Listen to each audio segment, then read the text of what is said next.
ये 13 दोष ऐसे हैं जिसके जीवन में होंगे तो उसको कभी शांति, कभी सुख, कभी ऐश्वर्य ये टिकेगा नहीं और दुर्गति निश्चित हो जाएगी।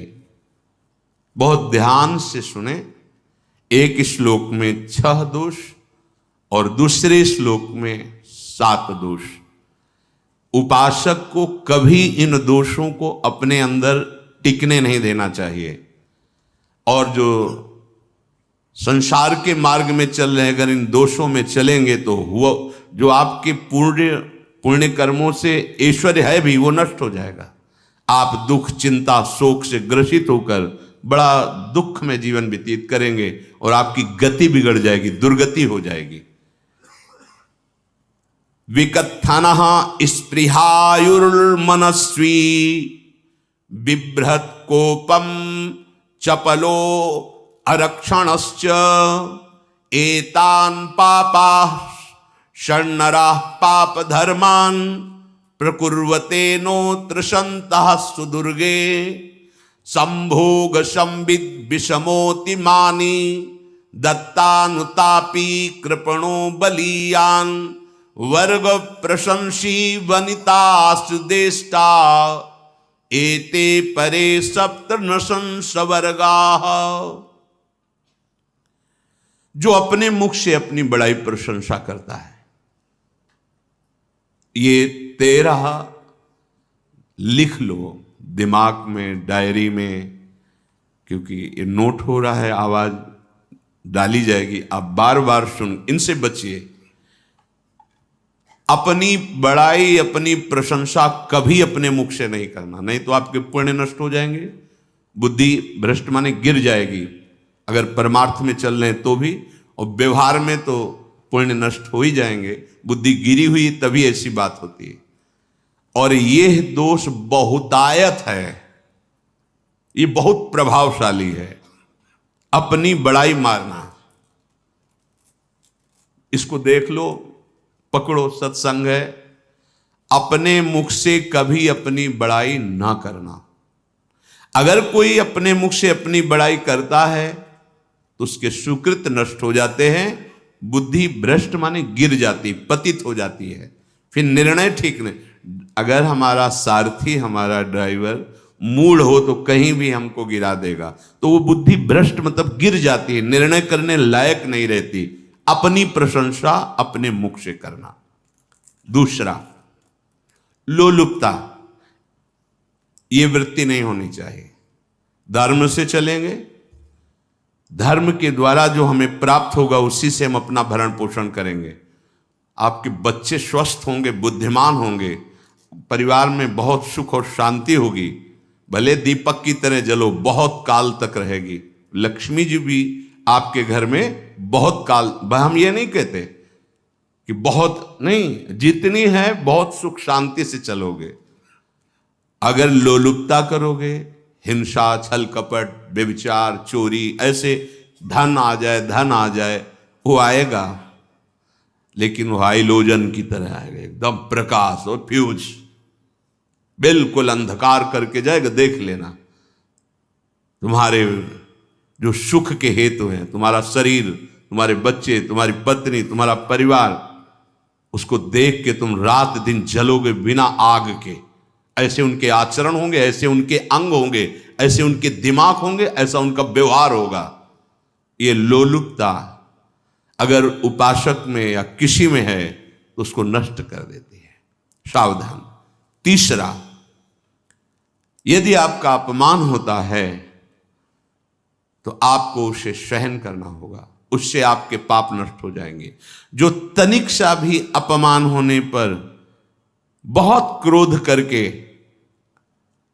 दूसरे का अपकार करने लगता है, ये आपका पतन करा देगा, ये आपको फंसा देगा, हृदय जलेगा, अर्थव्यवस्था नष्ट होगी, पूरा परिवार दुखी होगा। जरा सा अपमान की संभावना में आप किसी से भी भिड़ गए, किसी से भी, वो ये प्रवृत्ति आपका पतन कर देगी। उपासक में तो अपमान सहना अमृत है, नीचापमानम सुधा, पर व्यवहार में भी ज्यादा उत्तेजित मत होइएगा। ये तो कुछ मिनट की बात है, अगर आपने उसे मारा पीटा, रिपोर्ट हुई कानून की, ओ फंसते चले जाओगे, अर्थ जाएगा, समय जाएगा, चिंतन जाएगा, बहुत तरह से हानि हो जाएगी। अगर आप सह गए तो आपका सहना उसके लिए आग बन जाएगा। उमा क्षमा साप होते भारी, तुम्हें दंड देने की जरूरत नहीं, उसका एक कर्म ही उसे दंड दे देगा। आप शांत हो जाइए, आप सत्संगी हैं, आप शांत रहिए। चौथा, निरंतर क्रोध और उसका चिंतन। बैठे बैठे बस द्वेषियों का चिंतन ही हो रहा है, अंदर क्रोध का चिंतन और द्वेषियों का चिंतन ही हो रहा है। द्वेष भरी बातें, द्वेष भरे क्रियाएं, उन्हीं का चिंतन करके जलते रहना क्रोध से। उपासक को तो क्रोध करना ही नहीं चाहिए, बहुत शांत। ठीक है, अभ्यास में कभी क्रोध हो सकता है, उसको फिर समन करो, अंदर से प्रायश्चित जैसा कि अब गलती हुई, आगे नहीं करेंगे। और व्यवहार में भी क्रोध को आप पीना सीखें। अगर बार बार आपका क्रोध प्रकट होता ही रहेगा, आपका स्वभाव बिगड़ जाएगा, आपके पुण्य नष्ट हो जाएंगे और आपका जीवन नष्ट हो जाएगा। देने वाला उतना दे देगा, आपको आनंदित रहो, पैसा खर्चा सब पूरे जीवन का विध्वंस मचा दिया क्रोध ने। कहीं भी आप देखो, किसी से क्रोध करके देखो, फिर देखो तुम्हारा भजन चल रहा है, तुम्हारी वो आनंद वृत्ति है नहीं, जलोगे और वो जलन और गुस्सा दिलाएगी और वो बैठे बैठे जलो नहीं। ये क्रोध जो है, ये चाहे व्यवहार में हो चाहे परमार्थ में, दोनों की हानि करने वाला है। और आश्रित जनों की रक्षा ना करना। अगर कोई भाग कर आपके पास आ गया है, कोई पशु पक्षी या कोई मनुष्य, आपको चाहिए कि अब चाहे हमारे पहले प्राण जाएं, उसकी रक्षा करेंगे। सीवी जैसे तो कोई बिरले ही होते हैं, पर इतना जरूर ध्यान रहे, जैसे कोई पशु पक्षी किसी भय से आपके सीमा के अंतर्गत आ गया है, अब उसकी रक्षा करनी है आपको। अगर आप स्वयं मार देते हैं या मरवा देते हैं, या आपके सुकृत नष्ट कर देगा, या आपकी दुर्गति का कारण बन जाएगा। और जो पाप कर्म उत्साहित होकर करते हैं, उपासक को तो बहुत सावधान रहना चाहिए, पर व्यवहार में भी जो नहीं करना चाहिए, अगर वो पाप कर्म आपके द्वारा मन में प्रेरित हो रहे हैं, संकल्प बन रहा है, क्रियाएं हो रही, दुर्गति पक्की, पुण्य नष्ट हो जाएंगे, दुख अशांति बढ़ती चली जाएगी, कभी शांति नहीं प्राप्त कर पाएंगे। ऐसा नहीं कि जो मन में आवे सो करे। पापाचरण निडर और उत्साहित होकर करना, अगर ऐसे लक्षण है, निश्चित दुर्गति होती है। ये 6, अपनी बहुत बड़ाई करने वाला अपने मुख से, लोलुपता, तनिक से अपमान में सहन ना करने वाला, निरंतर क्रोधी और आश्रित जनों की रक्षा न करने वाला, और निडर हर्षित होकर पाप कर्म करने वाला। दूसरे श्लोक में 7 है, 6 ये 7। 1, संभोग का ही चिंतन करना, संभोग में ही मन लगाना, संभोग दूसरी स्त्रियों के साथ करने की भावना रखना। संभोग पहला है, संभोग। रात दिन बैठे बैठे बस यही चिंतन करना, गंदी बातों का, गंदी बातें देखना, गंदी बातें सुनना, गंदी बातों का चिंतन करना। फिर अन्य माताओं बहनों के प्रति काम दृष्टि से देखना, कोई आ जा रही है तो दृष्टि से, काम भाव से देखना, भोग बुद्धि से देखना, निश्चित पुण्यनाश दुर्गति। बड़े बड़े उदाहरण इतिहास में हैं जिन्होंने ऐसा दृश्य नेत्रों से देखने की चेष्टा की, मन में संकल्प किया भोगने का, नष्ट हो गए, चाहे वो कितने बड़े प्रतापी हो। ये दुर्योधन कोई साधारण थोड़ी है, भगवान व्यासदेव जी के द्वारा ही तो लो, भगवान व्यासदेव जी ही इसकी उत्पत्ति का कारण है। आप देखो, इतने महान पुलस्त जी ही उत्पत्ति का कारण है रावण की। बस यही ऐसे दोष हैं जिनके कारण जीव नष्ट हो जाता है। ठीक है, धर्मयुक्त काम भगवान ने आदेश किया है, आपका पाणिक ग्रहण संस्कार हो गया है, संतान उत्पत्ति की भावना से कुछ पवित्र तिथियों का त्याग करते हुए चर्चा में हुई है। एक नियम है, एक आदेश है शास्त्र का। आप बहुत काम प्रवृत्ति वाले हैं तो प्रत्येक मास में जब माताएं बहनें पवित्र हो जाती मासिक धर्म से, तो जिनका पाणी ग्रहण आपने किया, जो पत्नी स्वरूप है, वो ठीक है। वहां भी बार बार के लिए व्यभिचार प्रवृत्ति के लिए शास्त्र आदेश नहीं करता, संयम पूर्वक, और उसका चिंतन नहीं करना। पाणी ग्रहण संस्कार है, घर में विराजमान है, एक संयम एक नियम के अनुसार उसका चिंतन तो फिर भ्रष्ट कर देगा। चिंतन प्रभु का करना है, चिंतन प्रभु की सेवा जो आपके कर्तव्य, इसके चिंतन से बचो। घातक है, बहुत बड़ा जहर है। अगर विषय चिंतन होने लगा तो मरोगे, जिंदा जलोगे, दुर्गति भी होगी। ये अंदर की जो आग है ना, कामाग्नि, ये इतनी बढ़ती चली जाएगी, तुम्हारे होश खराब हो जाएंगे कि मुझे क्या करना चाहिए क्या नहीं करना चाहिए। कोवा मदांधो मदनातुरोवा, अंधा हो जाएगा, नहीं दिखाई देगा अनुजा तनुजा क्या है कौन है, कुछ नहीं, भ्रष्ट बुद्धि। संभोग का चिंतन नहीं। धर्मयुक्त काम आदेश है शास्त्र में। यदि आप प्रवृत्ति मार्ग में हैं तो अपनी पत्नी को जो पाणी ग्रहण स्वीकार किया है, वहां भी पवित्र तिथियों का त्याग करते हुए, एकादशी है, रामनवमी है, नव दुर्गा है, जन्माष्टमी है, राधाष्टमी, जो पवित्र तिथियों का त्याग करते हुए, और ऐसे जो मर्यादाएं हैं उसके अनुसार, और कहीं पराई स्त्री के साथ संभोग की बात निश्चित दुर्गति पक्की है। ऐसे ही माताओं के लिए है, स्त्री शरीर के लिए है। यदि वो ऐसी गलत चेष्टा, तो पतिवंचक परपति रति करही, रौ नरक कल्पसत परही। ये भोग चिंतन से बचने की चेष्टा कीजिए तो क्रिया से अपने आप बच जाएंगे। क्रिया के पहले चिंतन होता है, चिंतन से ही क्रिया का आवेश आता है। चिंतन संभालिए, इसी से भगवत प्राप्ति होती है, चिंतन से, और इसी से दुर्गति भी होती है। अनन्यश्चिन्तयन्तु माम, भगवान चिंतन करें, मेरा करो, कर्तव्य कर्म मेरे को समर्पित करो।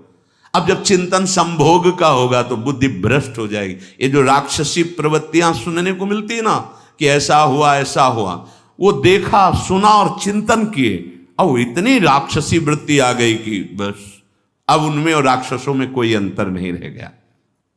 दूसरा, विषमता रखने वाला,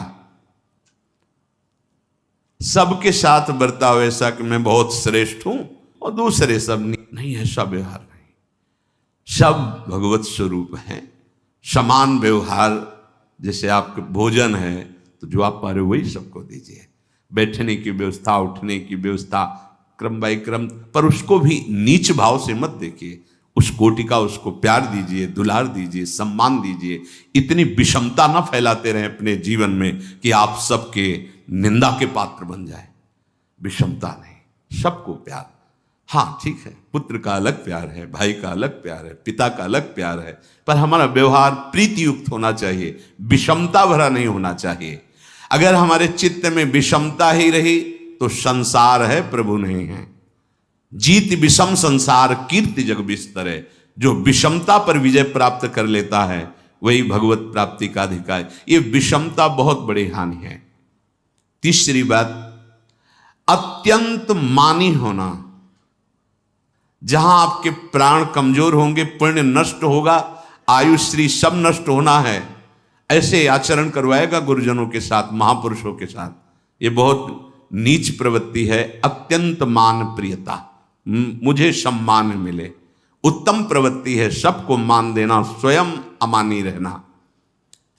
चौथा, दान देने की बात कह के मुकर जाना या दान देकर पश्चाताप करना। दे दिया है, बहुत जल रहे हो, दूसरे से वार्ता कर रहे हो कि पता नहीं क्या यार बुद्धि में हो गया, हमने उसको इतना कहा था, उतना दे दिया, क्यों दे दिया, ऐसा, मतलब अंदर चिंतन करना, क्यों दे दिया, तो दिया।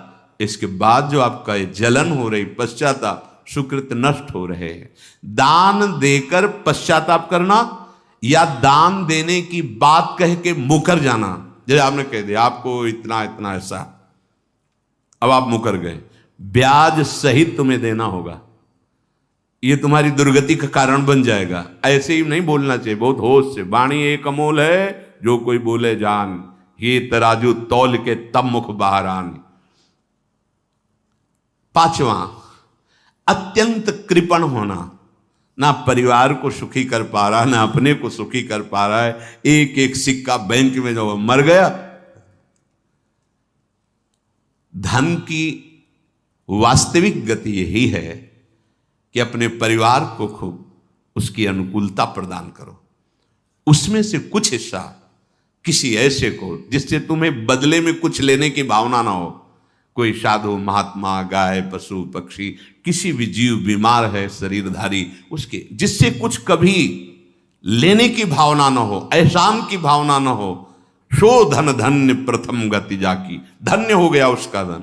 अब वो कृपण का धन किसी काम में ना स्वसुख, ना परिवार के सुख, ना धर्म कार्यों में, व्यर्थ जीवन चला गया। उसी धन का चिंतन करना, उसी का संग्रह करना और उसी की रक्षा करते करते शरीर छोड़ देना, तो चिंतन बिगड़ गया। तो कह रहे हैं जो कृपणता है और अर्थ और काम की प्रशंसा, उसी की चर्चा, उसी का चिंतन, रुपया और भोग, उसी की चर्चा कर, जहां बैठे रुपया की चर्चा, भोग की चर्चा, जहां एकांत में बैठे उसी का चिंतन, कैसे रुपया बढ़े, कैसे भोग मिले। और अगर अवसर मिला तो रुपया अधर्म से आवे चाहे धर्म से, उसको इसकी कोई परवाह नहीं। भोग चाहे धर्म से हो चाहे अधर्म से, जिसका अर्थ और काम भोग ही चिंतन है वो धर्म नहीं। जिसका धर्म चिंतन का विषय है तो अर्थ और काम भी ऐसा होगा जो मोक्ष प्रदान करने वाला हो। धर्म, अर्थ, काम, मोक्ष। और जो बालक, स्त्री, पागल, असहाय, जो इनकी रक्षा न करके इनकी हानि करता है, दुर्गति निश्चित है। माना आपकी पत्नी है, उसका स्वभाव बिगड़ा हुआ है, क्रोधी है, कटु वचन बोल, लेकिन आपके ही प्रारब्ध के लिए, माना आपका पति ऐसा स्वभाव वाला, पर आपके ही प्रारब्ध से तो संयोग बना है आकर, अब इसका निर्वाह कर ले जाओ तो पवित्र हो जाओगे दोनों। और अगर झगड़ा और लड़ाई और मारपीट और कहीं हिंसा आदि के रूप में उतर गए तो फिर और करनी बिगड़ गई। बालक है, आप उसको ज्ञान नहीं कि आप पवित्र है, क्या आप पवित्र है, उसको ज्ञान नहीं कि आप उसके साथ व्यवहार अच्छा कर रहे हैं कि बुरा कर रहे हैं। रक्षा करनी है आपको, शोषण नहीं करना। कह रहे हैं स्त्री, बालक और पागल, जैसे विक्षिप्त है, पागल है, आपको रक्षा करनी है। बन जाए तो उसको भोजन, ऐसा नहीं कि ईंट मारो, उसको अपमानित करो। उसकी बुद्धि खराब है, प्रारब्धवशात खराब हो गई है, तो शास्त्र आज्ञा करता है स्त्री, बालक, जैसे पागल, विक्षिप्त आदि हैं, असहाय है, असमर्थ है, बूढ़ा है, वो आप सेवा भी करो तो वो गाली दे सकते हैं, उनकी बुद्धि बिगड़ गई। आपको उनको दंड नहीं देना, मारना नहीं है आपको। मान लो आपके बड़े बूढ़े बुजुर्ग जन हैं, आप सेवा भी कर रहे हो तो आपको कटु वचन बोल सकते हैं, आपकी निंदा कर सकते हैं, लेकिन आपको उनके साथ व्यवहार सद करना है। अगर आपने इन दोषों को स्वीकार किया तो निश्चित आपकी दुर्गति होगी, न इस लोक में आपको शांति मिलेगी न परलोक में। इसलिए इन दोषों को बार बार सुन करके और हृदय में जांचो कि कहीं है तो नहीं। अगर है तो सत्संग, भजन बल, भगवत प्रार्थना के बल से इन दोषों का त्याग कर दो, जीवन मंगलमय हो जाएगा। शेष चर्चा आगे। श्री राधा वल्लभ लाल।